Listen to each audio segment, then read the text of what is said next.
A pale ivory envelope lay on the kitchen counter, thick with intent, as if it carried something final, immovable. It wasn't an invitation or a note. It was colder than that. Inside, folded with deliberate precision, were divorce papers. She'd hidden them beneath a chipped teacup, as though I might miss them while reaching for my morning brew. But when I held those pages in my hand, her eyes didn't flicker. No denial, no apology, just silence. An empty, echoing space where our vows once lived. There was no need to ask why. I had already seen him. The way he moved like the world owed him something. His charm thin as tissue, hands unmarked by any real work.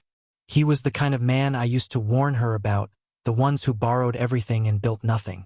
I questioned her once. She laughed, called him a harmless friend. My concern was jealousy, she said, a projection of my own insecurities. It was her way of shutting me down. And I let it go, pretended to believe her. Until that one night, a message from him, meant for her, blinked on the screen. Late again. Swing by. And something inside me quietly broke. That night, something changed. I was no longer her partner. I became a fixture in the background. A forgotten photo in a frame too dusty to notice. I hadn't always been like this. There was a time I woke before dawn just to make her tea before her lectures. I built her a shed with my own hands when she said she wanted to grow sunflowers. We built a life, a business, a future, together. She wooed the clients. I shaped the campaigns. Within 2 years, we were comfortably successful. But somewhere between client meetings and date nights, I stopped being her adventure. He was the chaos she mistook for passion. A bartender with no map, only music and late-night stories.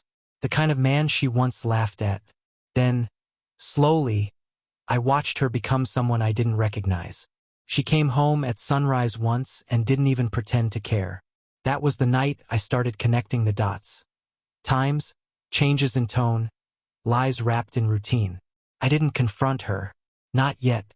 I observed, prepared. Began the quiet work of separation behind a calm face. I pulled my name from the company's paperwork, registered a new firm, drafted fresh client contracts under my own name.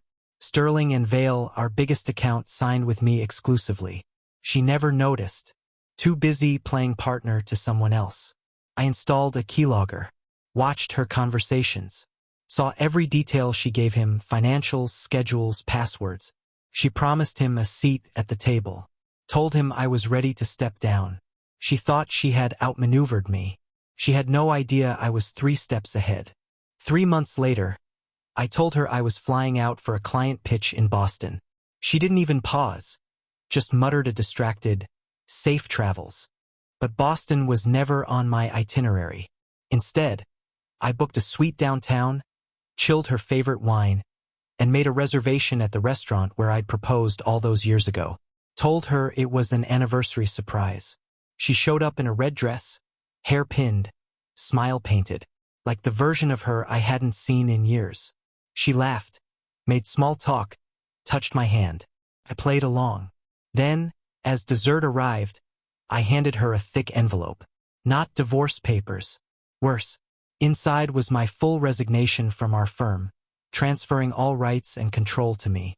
Every contract, every asset, every document was sealed, signed, and legally bound. Her name erased from everything. She blinked, confused, then whispered, "What is this?" "Goodbye," I said. Her laugh faltered. "You can't be serious." I leaned in. "You already made this choice." Then came the final cut. Printed transcripts of her chats with him. Her cruel words. Her plan to replace me. Her mockery of my loyalty. Her hand shook as she reached for her drink. I stood, placed the house keys on the table. "It's his now. So are the debts." Tears shimmered in her eyes. "Wait." Too late. I walked out, never looked back.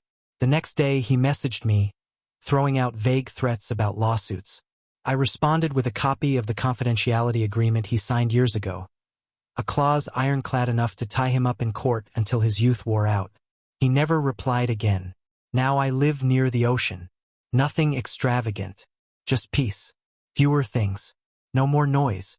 Sometimes I think of those sunflowers in the shed. The ones she stopped watering long before she stopped loving me. That was the beginning, I see now. Love doesn't neglect what it values. She did. I never did.